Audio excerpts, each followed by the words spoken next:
Shalom para todos, Yahweh Elohim les bendiga.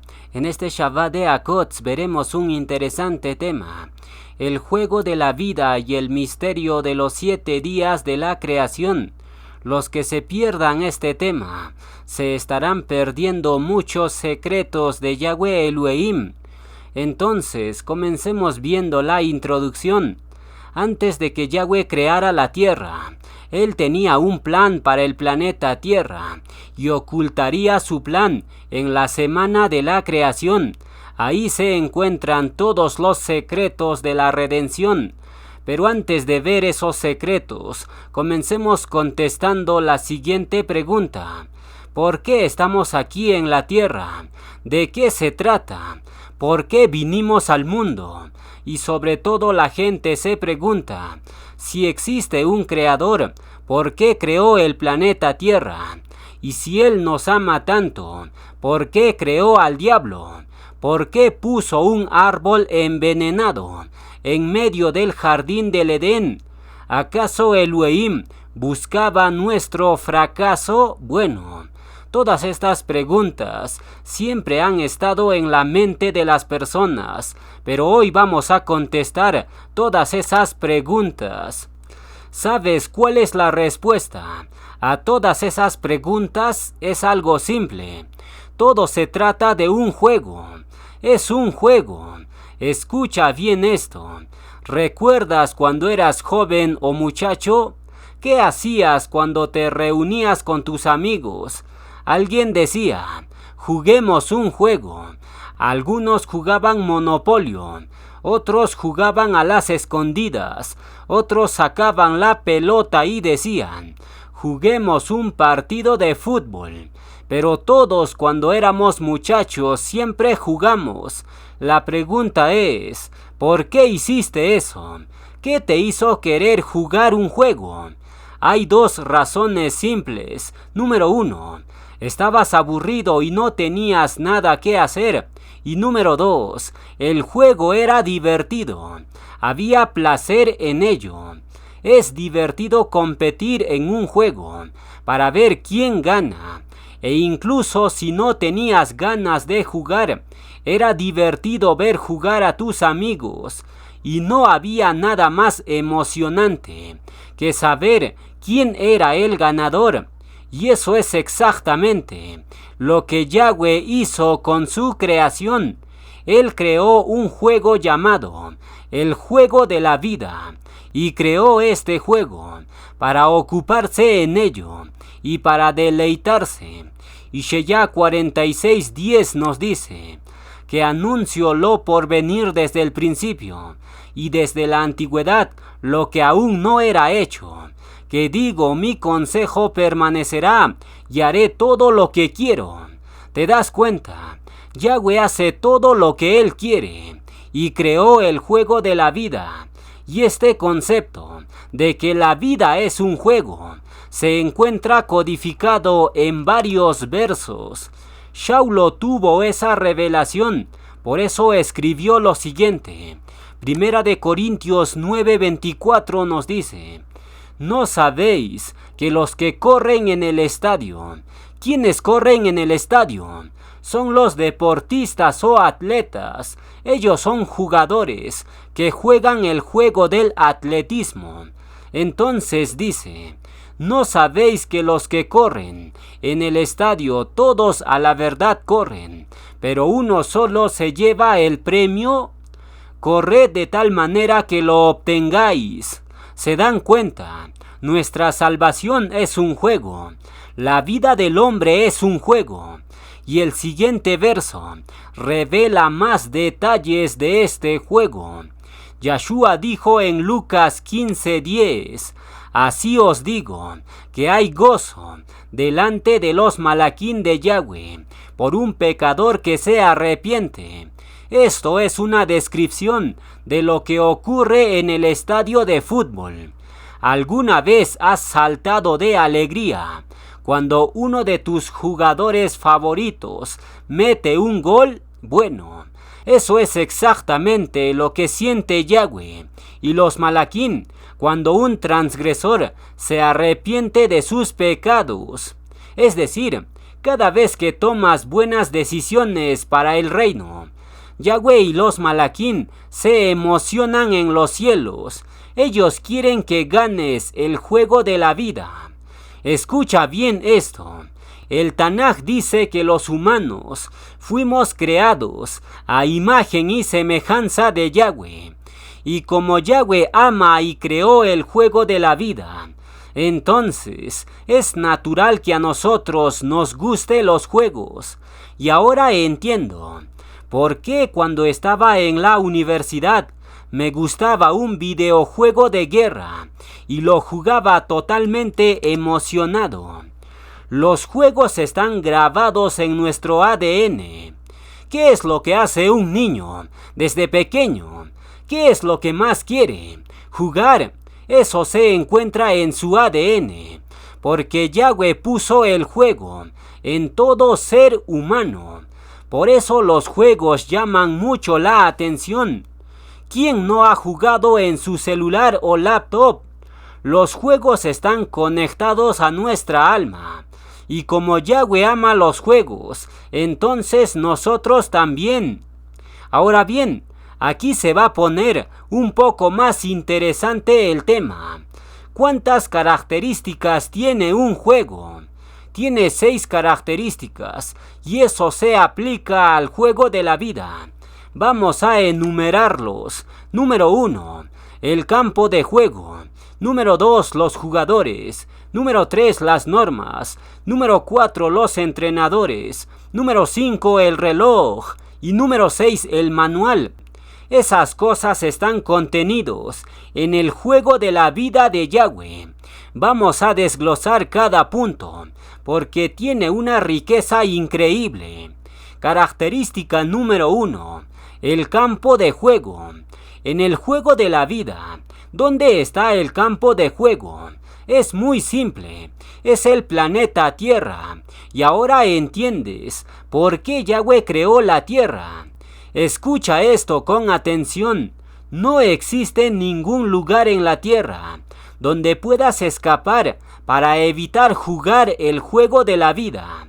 El hecho de que naciste en la Tierra, eso automáticamente indica que ya estás jugando el juego de la vida.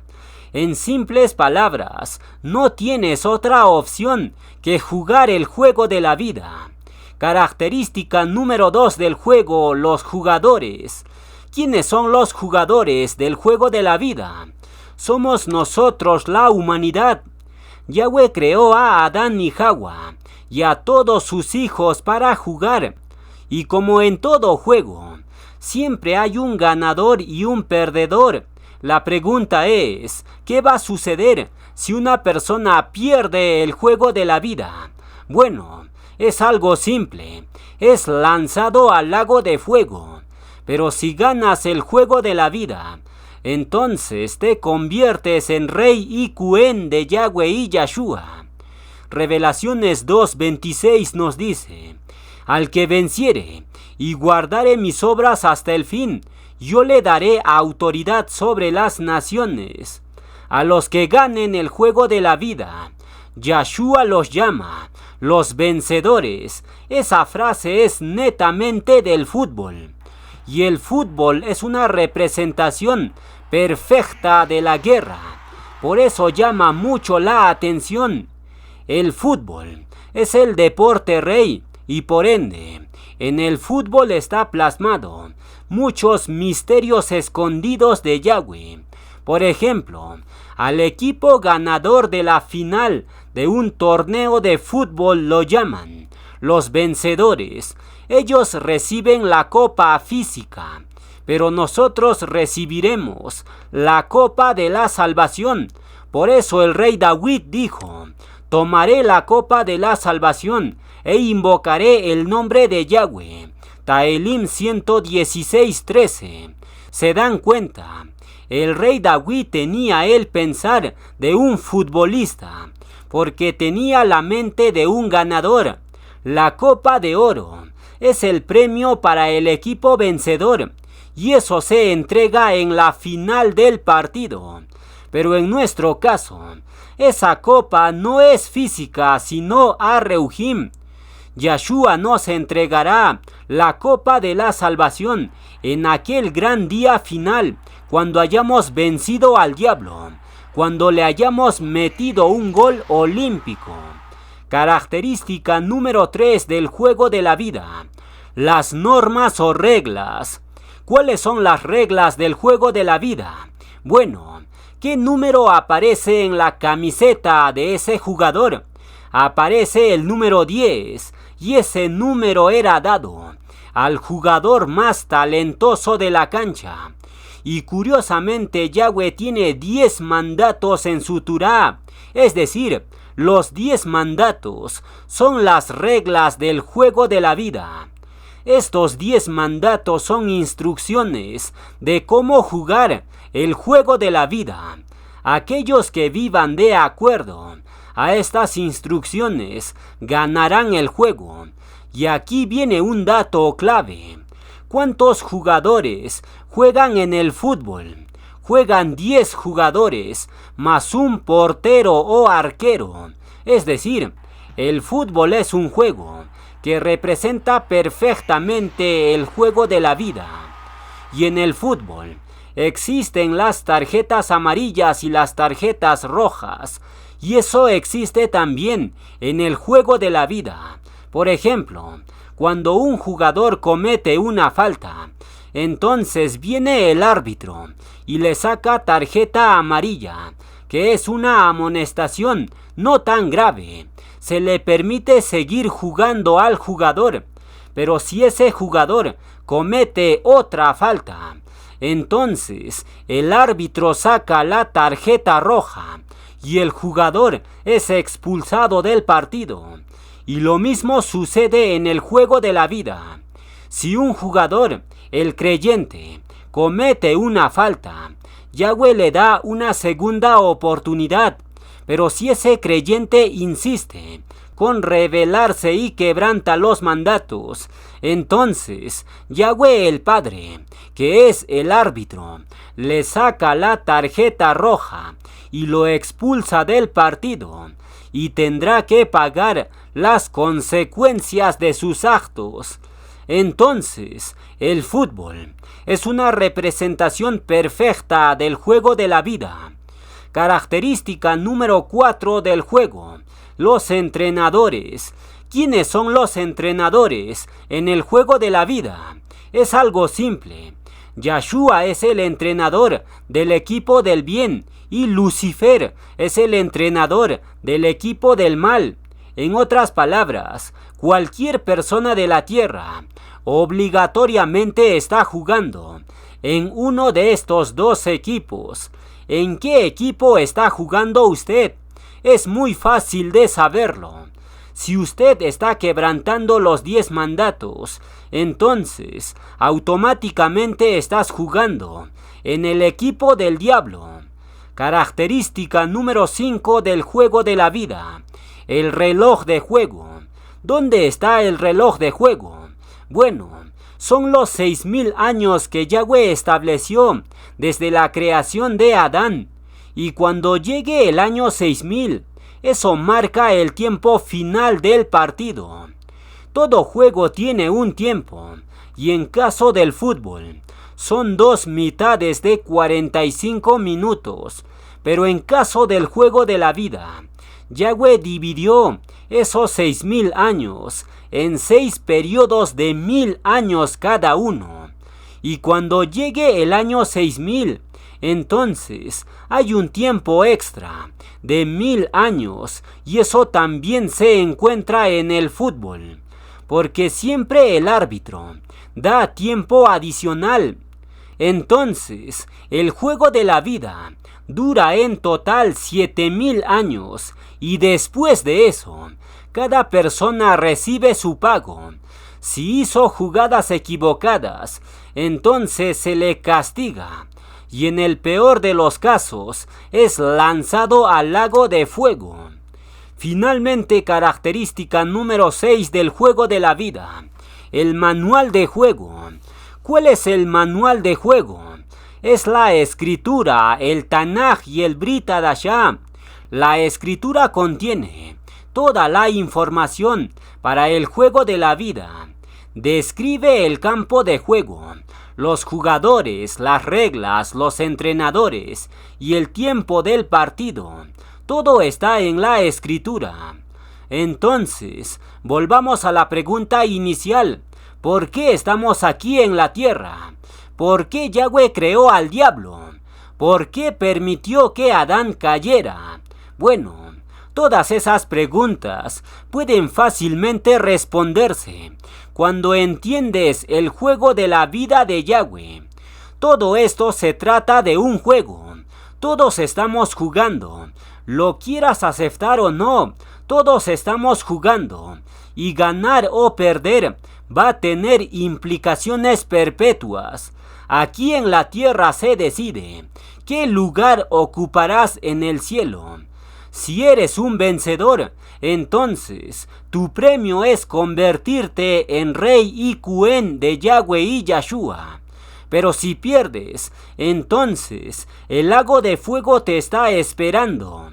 Ahora bien, en todo juego, los últimos minutos siempre son los más intensos. Por ejemplo, en un partido de fútbol, los jugadores miran el reloj y cuando se fijan que el partido ya casi está por terminar, entonces intensifican su esfuerzo y juegan al máximo. Lo mismo sucede en el juego de la vida. Revelaciones 12 menciona que Lucifer es lanzado a la tierra en la quinta trompeta y Yahweh le da autoridad para actuar por 42 meses, es decir, los últimos 3 años y medio. Antes del 6000, la lucha a Reuhim se va a disparar por los aires, porque Ashatán va a perseguir a los creyentes con furia y de forma brutal, y para ello va a usar al ángel del abismo Abadón. Ese ángel caído no tiene piedad ni compasión de nadie. Por eso su nombre significa el destructor o desolador. Entonces, en los últimos 3 años y medio, la guerra a Reuhim o partido, no se imaginan lo terrible que será. Será el gobierno del terror de Abadón. Por eso la escritura lo llama la gran tribulación. Entonces, los últimos 3 años y medio del juego de la vida será tan candente que Ashatán arrastrará, si fuere posible, aún a los elegidos. Por eso Yahshua dijo en Matías 24:24, engañarán, si fuere posible, aún a los elegidos. Qué terrible será los últimos minutos del juego de la vida. Yahweh nos encuentre dignos de estar en pie y ser los vencedores. Ahora vamos a entrar en el misterio de los 7 días de la creación. ¿Por qué Yahweh creó esta realidad en 7 días? Él podría haberlo creado en 1 milisegundo, pero eligió crearlo en 7 días. ¿Por qué? Muy simple. Él necesitaba establecer el tiempo del juego de la vida. Yahweh usó 7 días en la creación, porque este juego durará 7 periodos y luego terminará.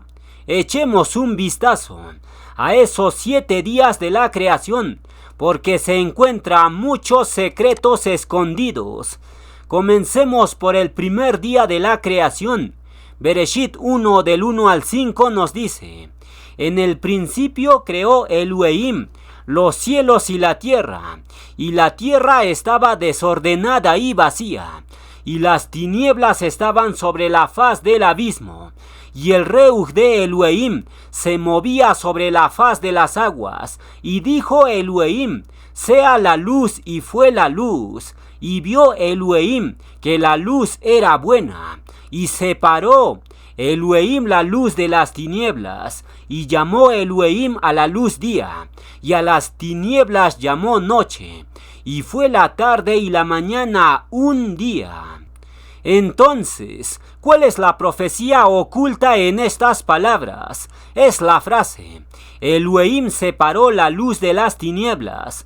Estas palabras predijeron la caída de Adán y Hawa. ¿Cómo lo sabemos? Déjame explicarte.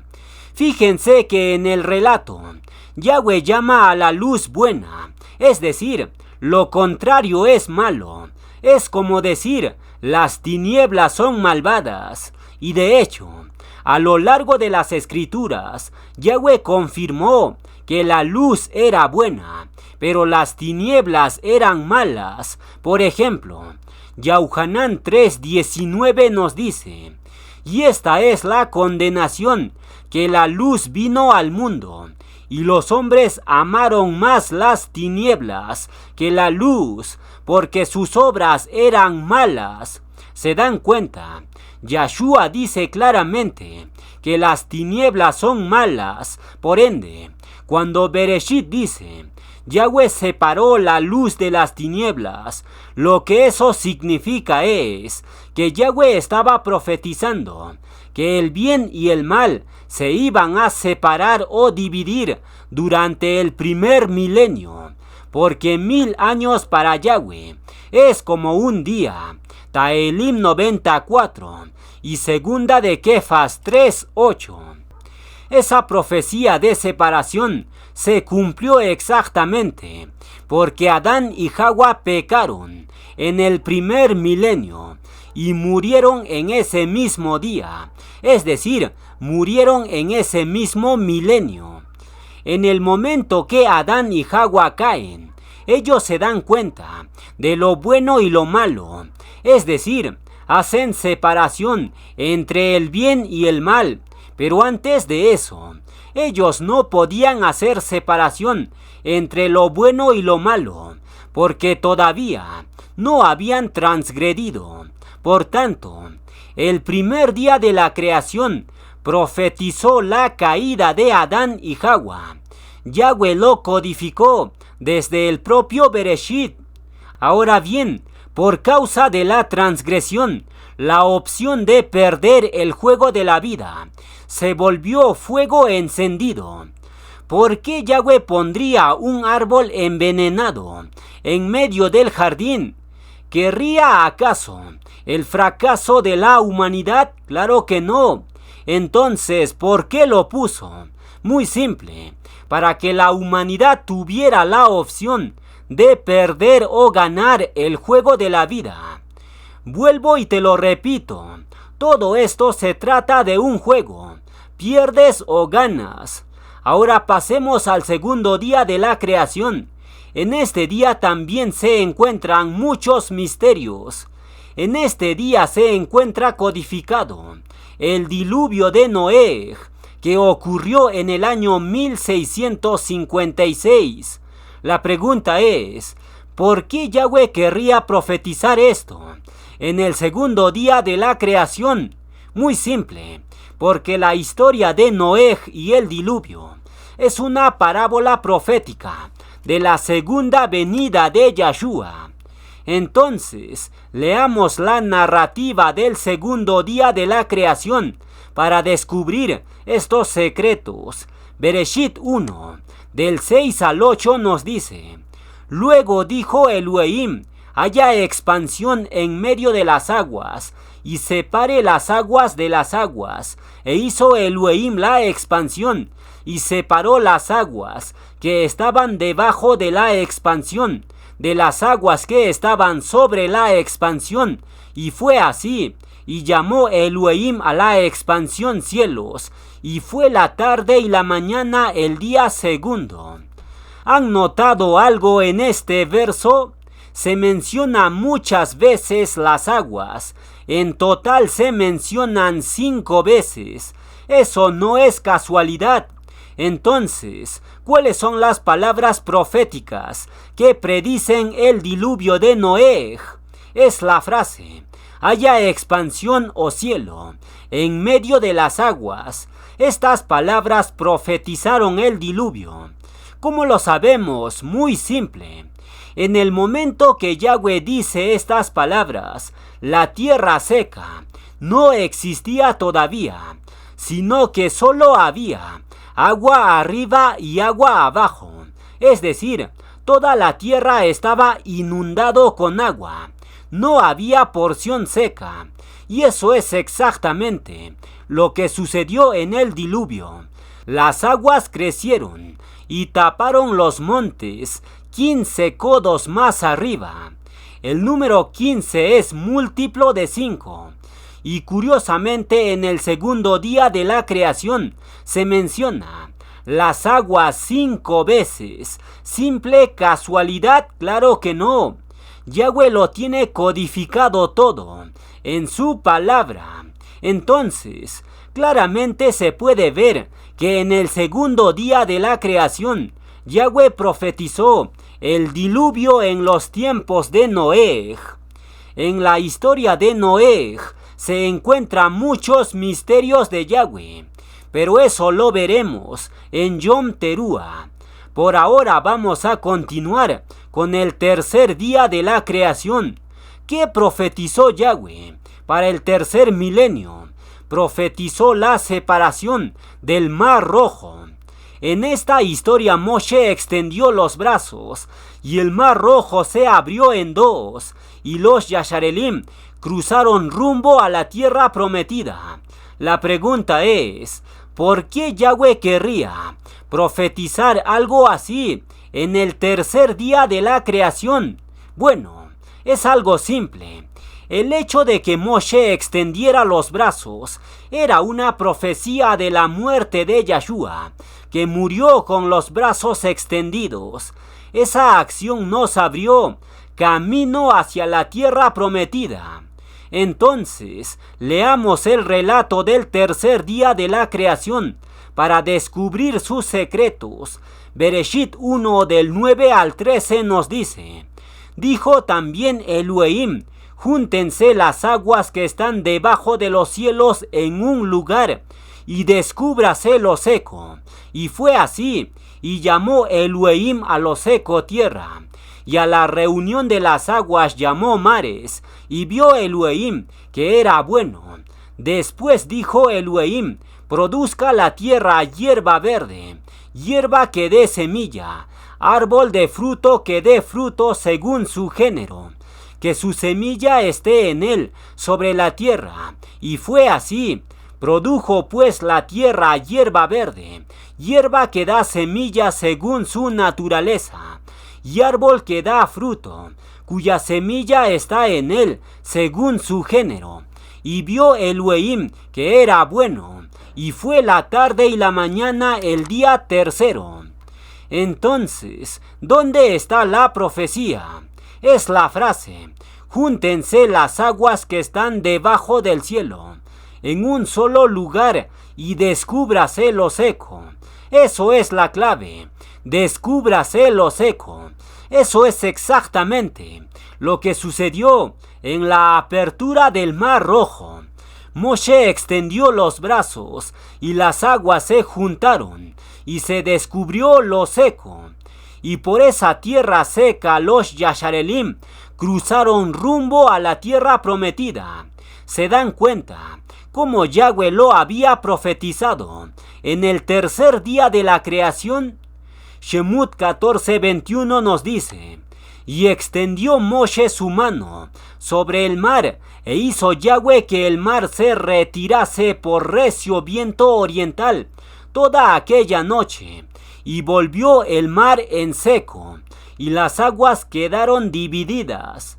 Entonces, esta apertura del Mar Rojo estaba codificado en el tercer día de la creación, y este suceso ocurrió exactamente en el tercer milenio.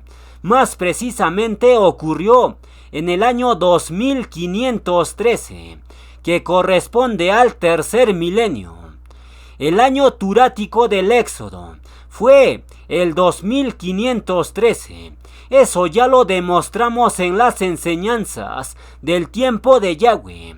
Pueden revisar el capítulo 11 y 12 de la serie El tiempo del Creador.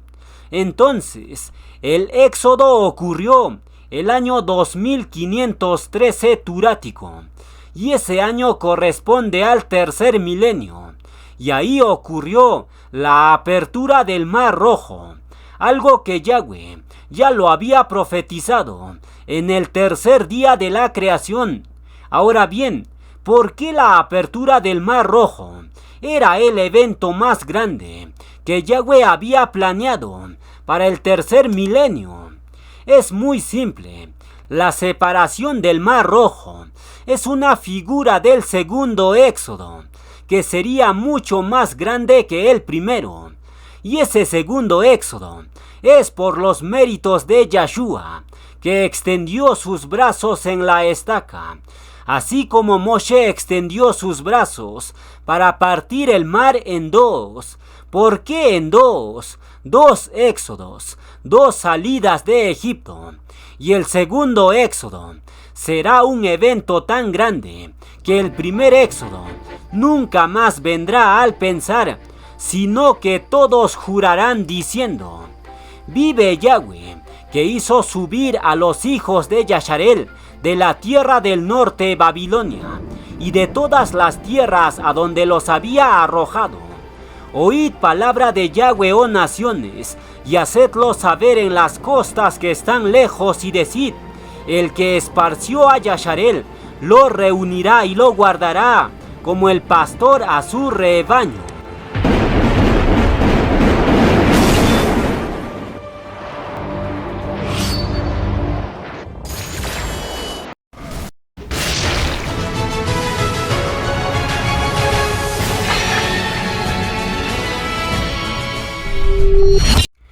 Vamos a continuar con la enseñanza. Seguiremos viendo más detalles del juego de la vida y el misterio de los 7 días de la creación. Ya hemos visto que en los primeros 3 días de la creación, Yahweh escondió profecías muy importantes que se cumplieron. Y ahora entraremos al cuarto día. ¿Qué profetizó Yahweh para el cuarto milenio? Es algo simple. Predijo la llegada de Yahshua y Yahuanán el Inmersor. Ambos personajes son comparados con la lumbrera mayor y la lumbrera menor. A Yahshua se lo llama la lumbrera mayor y a Yahuanán el Inmersor se lo llama la lumbrera menor. ¿Cómo lo sabemos? Bueno, lo vamos a demostrar. Yahshua y Yahuanán vivieron exactamente dentro del cuarto milenio. No vivieron en el quinto milenio. Es decir, tanto Yahshua como Yahuanán murieron dentro del cuarto milenio. Y lo vamos a demostrar. Pero antes, leamos el relato del cuarto día de la creación para descubrir sus secretos. Bereshit 1, del 14 al 19 nos dice: dijo luego Elohim: haya lumbreras en la expansión de los cielos para separar el día de la noche, y sirvan de señales para las estaciones, para días y años, y sean por lumbreras en la expansión de los cielos, para alumbrar sobre la tierra. Y fue así. E hizo Elohim las 2 grandes lumbreras, la lumbrera mayor para que dominase en el día, y la lumbrera menor para que dominase en la noche. Hizo también las estrellas, y las puso Elohim en la expansión de los cielos para alumbrar sobre la tierra, y para dominar en el día y en la noche, y para separar la luz de las tinieblas. Y vio Elohim que era bueno, y fue la tarde y la mañana el día cuarto. Entonces, ¿dónde está la profecía oculta? Es la frase: hizo Elohim 2 grandes lumbreras, la lumbrera mayor y la lumbrera menor. Estas palabras fueron profetizadas para Yahshua y Yahuanán el Inmersor, y el Ruach HaKodesh lo reveló en el Brit Hadashah. Yahuanán 1, del 6 al 10 nos dice: hubo un hombre enviado de Elohim, el cual se llamaba Yahuanán el Inmersor. Este vino por testificar, para que diese testificar de la luz. No era él la luz, es decir, Yahuanán no era el sol, que tiene luz propia, sino que Yahuanán era la luna, que refleja la luz del sol. Entonces dice, no era él la luz, sino para que diese testificar de la luz, aquella luz verdadera, Yahshua, que es el sol de justicia de Malaquía 4:2, que alumbra a todo hombre. Venía a este mundo. En el mundo estaba y el mundo por él fue hecho, pero el mundo no le conoció. Entonces claramente se identifica a Yahshua como el sol, la lumbrera mayor, y se identifica a Yahuanán como la luna, la lumbrera menor. Y de hecho, existe un pasaje clave donde se revela que Yahshua es la lumbrera mayor y Yahuanán es la lumbrera menor. Fíjense lo que dice el siguiente verso. Yahuanán 3:30. Según esta versión nos dice, él, Yahshua, debe hacerse más grande y yo menos. Esto lo dijo Yahuanán el inmersor, es decir, el Ruach HaKodesh revela claramente que la profecía del cuarto día de la creación tuvo su cumplir en Yahshua y Yahuanán el inmersor. La luz mayor y menor habían llegado a la tierra justo en el cuarto milenio, porque Yahshua y Yahuanán vivieron sin pasarse al quinto milenio, y lo vamos a demostrar. En el capítulo 12 del tiempo de Yahweh, demostramos que Yahshua nació el año 3968 turático, y Yahshua vivió 31 años y medio, y fue sacrificado en Pesaj del año 4000. Es decir, Yahshua fue sacrificado justo al finalizar el cuarto milenio. Eso es clave entender, porque algunos dicen que Yahshua recién nació en el año 4000 y fue sacrificado en el 4032 o 4033, etc. Eso es una mentira, porque la Escritura enseña claramente que Yahshua viviría y sería sacrificado en el cuarto milenio sin pasarse al quinto milenio, porque en el quinto milenio Yahweh tenía profetizado otro evento clave. ¿Cuál es ese evento? Más adelante lo vamos a ver, pero por ahora queda claro que Yahshua fue sacrificado en Pesaj del año 4000, y lo vamos a demostrar con las Escrituras. Existen 5 eventos donde Yahweh codificó que su hijo sería sacrificado justo en el año 4000. Evento número 1, el asesinato del capataz egipcio. Ustedes saben que Moshe mató a un egipcio por defender a su hermano, pero ¿qué tiene que ver esto con el sacrificio de Yahshua? Tiene mucho que ver, porque Moshe es una figura de Yahshua, el libertador. En Hechos 7:23, Lucas nos dice, tocante a Moshe, cuando hubo cumplido la edad de 40 años, le vino al corazón el visitar a sus hermanos, los hijos de Yasharel, y al ver a uno que era maltratado lo defendió, e hiriendo al egipcio vengó al oprimido. Moshe mató al egipcio opresor a los 40 años. Ese egipcio opresor es figura de Ashatán, que nos oprime duramente. Pero Moshe lo mató a la edad de 40 años. ¿Qué significa esto? Muy simple. Yahshua, nuestro libertador, mataría a Lucifer en el año 4000. Ahí está clarito. En el relato se usa el número 40, pero 40 es múltiplo de 4000, y Yahweh lo codificó, el sacrificio de Yahshua, en este relato. Segunda evidencia, los requisitos del Cordero de Pesaj. Ahí también se encuentra codificado el año del sacrificio de Yahshua, y vamos a explicarlo. Ustedes saben que Yahweh ordenó separar el Cordero de Pesaj el día 10 del primer mes. Eso ustedes lo pueden leer en Shemut capítulo 12. lo separaban el día 10 y lo guardaban hasta el día 14. Ahora les pregunto, ¿cuántos días existen entre el día 10 y el día 14? Existen 4 días exactos. Ahí está nuevamente el año 4000, donde Yeshua fue sacrificado en Pesaj de ese año. Y todos estos datos claves, Kefas lo dejó codificado en su libro.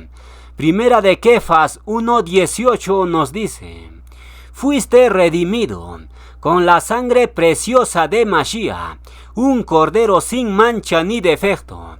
Fue elegido antes de la creación del mundo.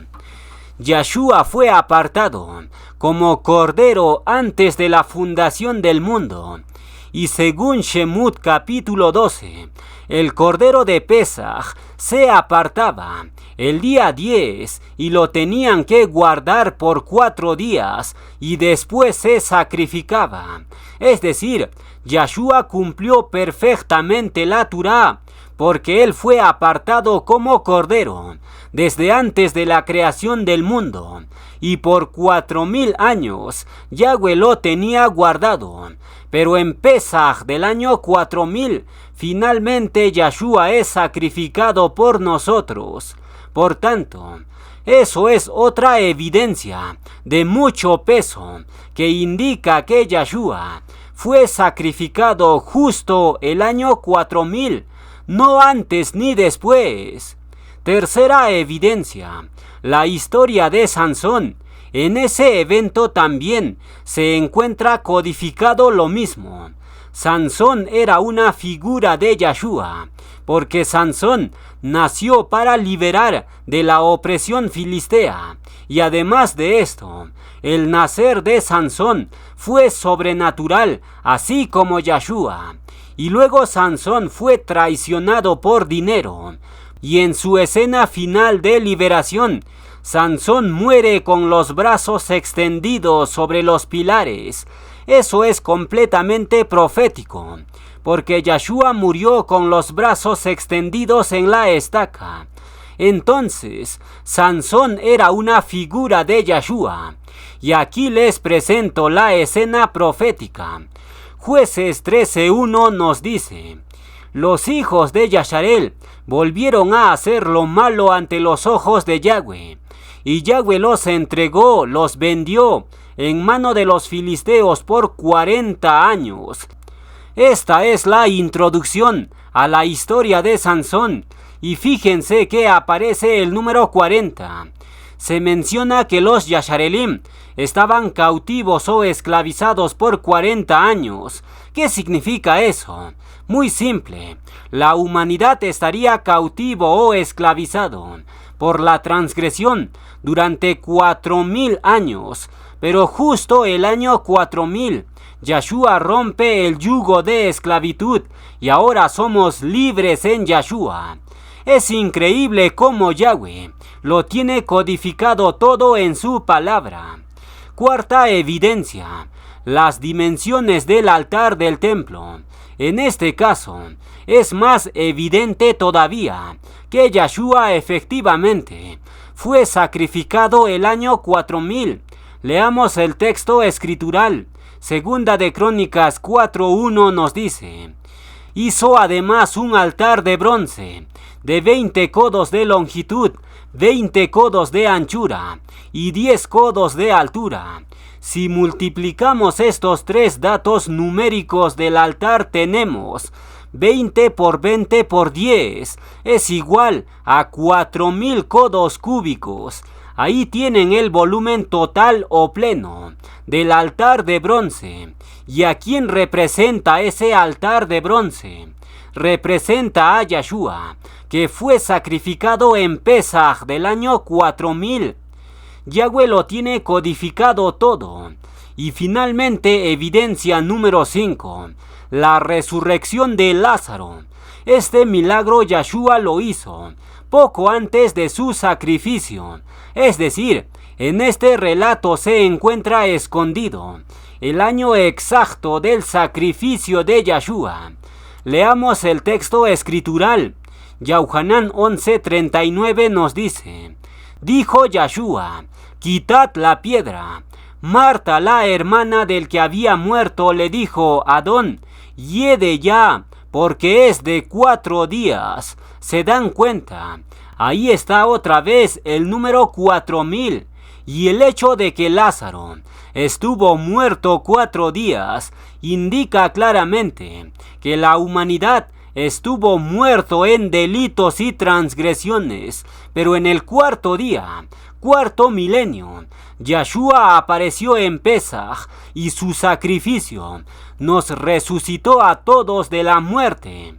Toda gratitud y kavod a Yahweh y Yahshua por estas revelaciones. Entonces, en el 4º día de la creación, Yahweh profetizó la llegada de la lumbrera mayor y la lumbrera menor. Yahshua es la lumbrera mayor y Yahuanán el inmersor era la lumbrera menor, y ambos vivieron y murieron. Durante el 4º milenio, Yahshua nació el año 3968 y fue sacrificado el año 4000 en Pesaj. Y ustedes saben que Yahuanán nació 6 meses antes de Yahshua y murió antes del sacrificio de Yahshua. ¿Cómo lo sabemos? Muy simple. Fíjense lo que dice el siguiente verso. Matías 14:11 nos dice: y fue traída su cabeza en un plato y dada a la muchacha, y ella la presentó a su madre. Entonces llegaron sus discípulos y tomaron el cuerpo y lo enterraron, y fueron y dieron las nuevas a Yahshua. Si dieron las nuevas a Yahshua, quiere decir que Yahshua estaba vivo cuando decapitaron a Yahuanán, es decir, Yahuanán el inmersor murió efectivamente antes del sacrificio de Yahshua. Por tanto, queda demostrado que Yahshua y Yahuanán vivieron y fueron sacrificados durante el 4º milenio. Sus vidas terrenales no pasaron al 5º milenio. ¿Por qué? Porque en el 5º milenio Yahweh tenía preparado otro evento grande y lo vamos a ver. Entonces, el 4º día de la creación profetizó la llegada de Yahshua y Yahuanán. ¿Pero qué profetizó el 5º día de la creación? Eso es algo interesante. Pero antes de leer el texto escritural, veamos algunos detalles claves. En las escrituras muchas veces se menciona la frase los últimos días. ¿Qué significa esa frase? Muy simple.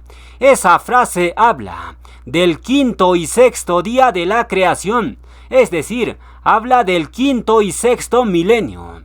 Los últimos días comenzó cuando Yahshua fue sacrificado y resucitó, y como Yahshua fue sacrificado al final del 4º milenio, entonces los últimos días abarcan desde el año 4000 al 6000, son 2 milenios.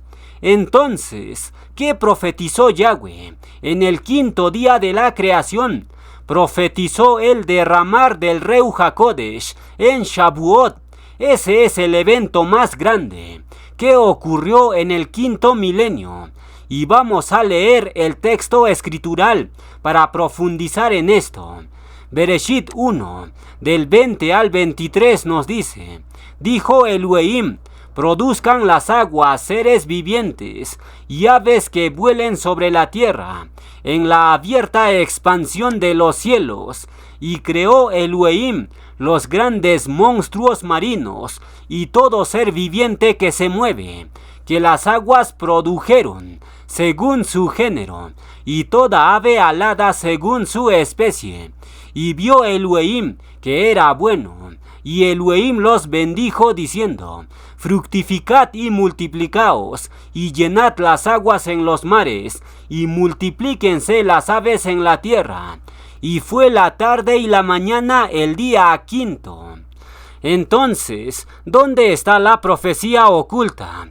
Es la frase: produzcan las aguas seres vivientes, es decir, las aguas están produciendo criaturas vivientes que se mueven.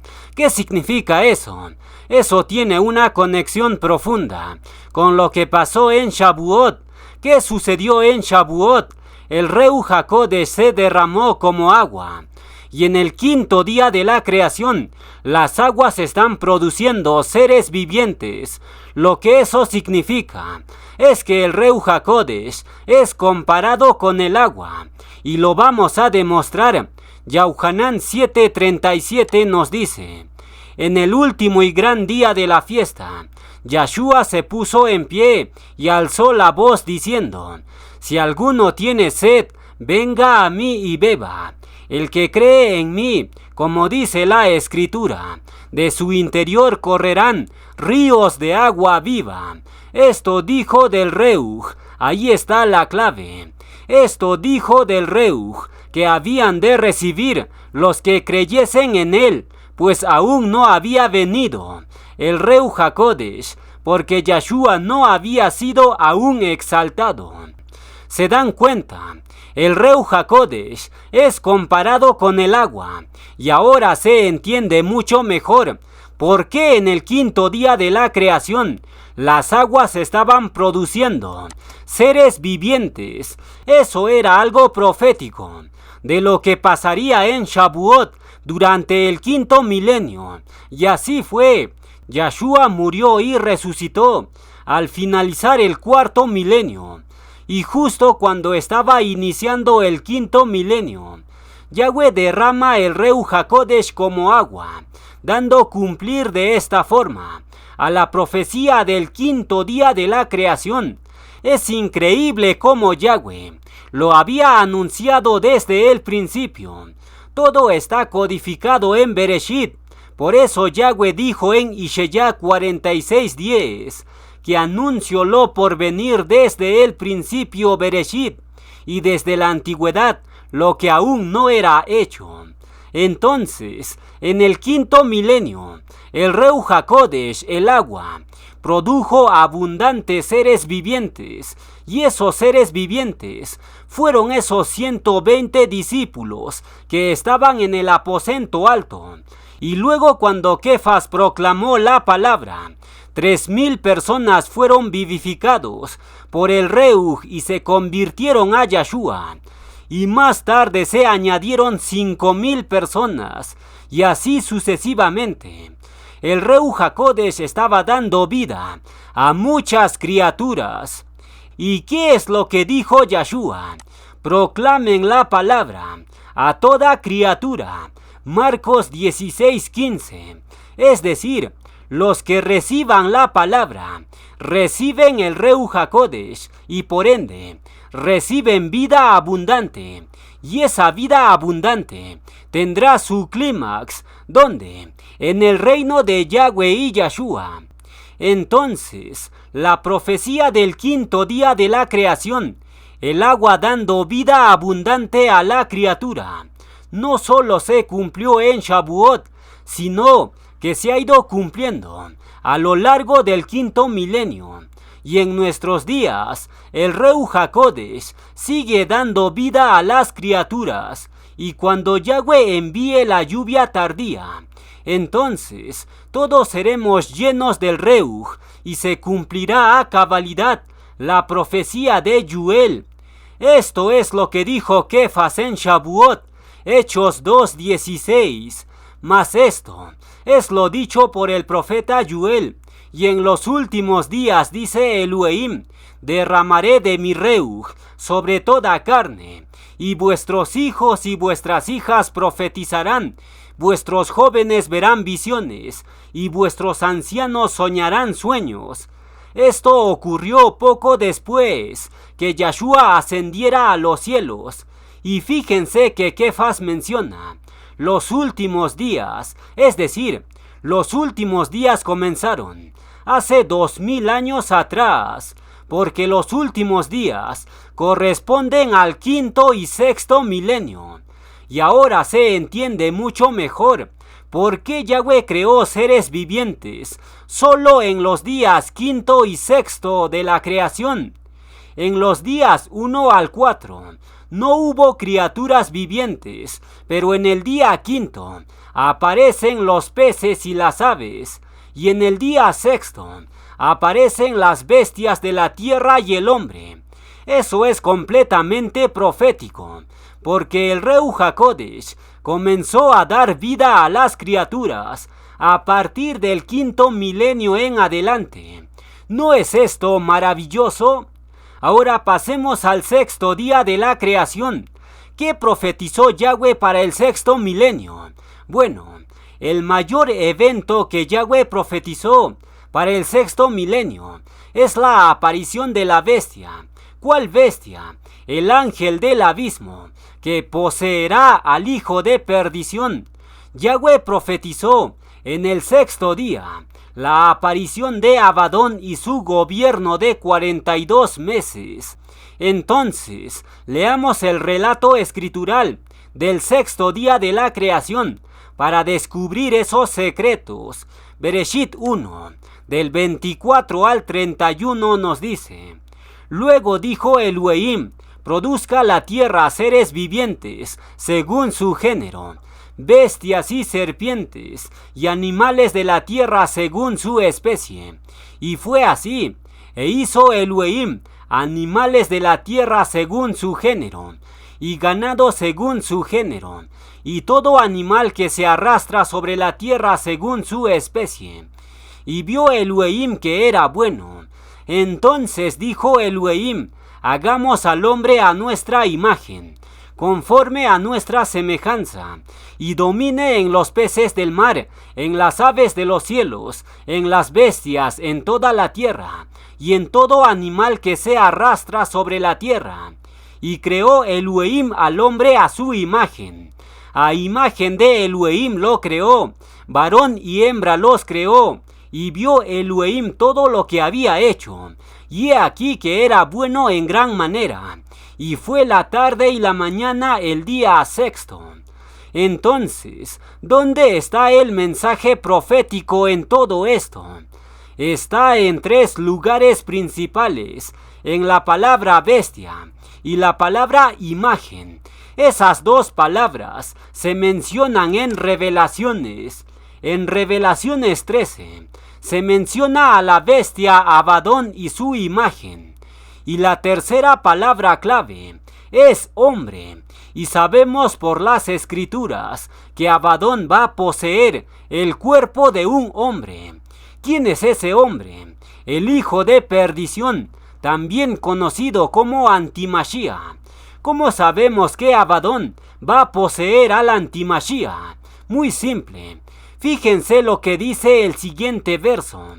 Revelaciones 13:18 nos dice: aquí hay sabiduría. El que tiene entender, cuente el número de la bestia, pues es número de hombre, y su número es 666. Si la marca de la bestia es número de hombre, quiere decir que la bestia es un hombre. Pero también sabemos por el libro de Revelaciones que la bestia es mencionada como el ángel del abismo. La pregunta es: ¿hay 2 bestias o qué está pasando? Es muy simple de entender. Existe una sola bestia, pero el cuerpo y el Ruach de esa bestia son distintos. El cuerpo de la bestia es cuerpo de hombre, pero el que va a controlar ese cuerpo es el ángel caído llamado Abadón. Entonces, en el 6º día de la creación, Yahweh estaba profetizando la aparición de la bestia y su imagen. Y esa bestia va a aparecer 42 meses antes del regreso de Yahshua. Es decir, 3 años y medio antes del regreso de Yahshua. La bestia va a iniciar su gobierno del terror.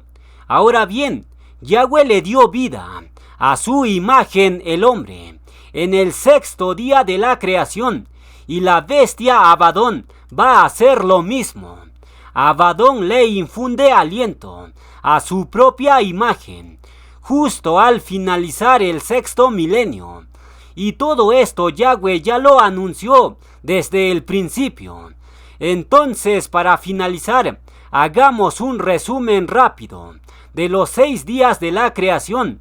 En el primer día, Yahweh profetizó la caída de Adán y las palabras claves son: Elohim hizo separación entre la luz y las tinieblas. En el segundo día, Yahweh profetizó el diluvio y las palabras claves son: las aguas se mencionan 5 veces y se menciona la expansión entre las aguas de arriba y las aguas de abajo.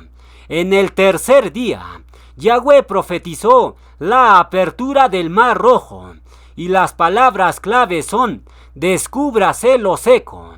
En el cuarto día de la creación, Yahweh profetizó la llegada de Yahshua y Yahuanán el inmersor, y las palabras claves son: lumbrera mayor y lumbrera menor. En el quinto día de la creación, Yahweh profetizó el derramar del Ruach HaKodesh, y las palabras claves son: produzcan las aguas, seres vivientes. En el sexto día de la creación, Yahweh profetizó la aparición de la bestia y su imagen, y las palabras claves son: bestia, hombre e imagen. Y finalmente, en el séptimo día de la creación, ¿qué es lo que profetizó Yahweh? Es muy simple. El séptimo día es el Shabbat, es decir, Yahweh profetizó el reinado milenario de Yahshua en el Shabbat milenial. Por tanto, esto es el juego de la vida. Este juego se va a jugar durante 7000 años y después de eso vienen los cielos nuevos y la tierra nueva. De esto trata el plan de salvación. Todo es un juego. La pregunta es: ¿en qué bando estás jugando? Si estás jugando en el equipo de Hashatán, entonces es tiempo de cambiar de bando, porque el equipo de Hashatán será lanzado al lago de fuego. Por tanto, esto es lo que Yahshua nos dice a todos. Matías 12:30. El que no es conmigo, contra mí es, y el que conmigo no recoge, desparrama. Al que venciere el juego de la vida y guardare mis obras hasta el fin, yo le daré autoridad sobre las naciones y las regirá con vara de hierro.